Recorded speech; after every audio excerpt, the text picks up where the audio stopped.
Lentuan Khairu Amri dari pengurus pemuda PAS Pusat.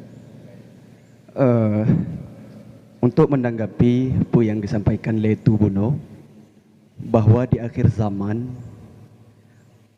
yang mendominasi pemerintahan dan yang berpengaruh serta didengar adalah elit politik, penguasa pemerintahan dan perekonomian.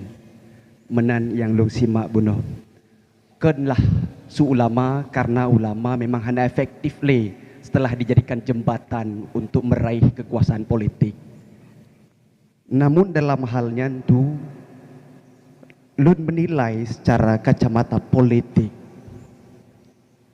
bahwa tokoh agama dalam hal politik dan harapan untuk terapkan politik Islam dan kebijakan politik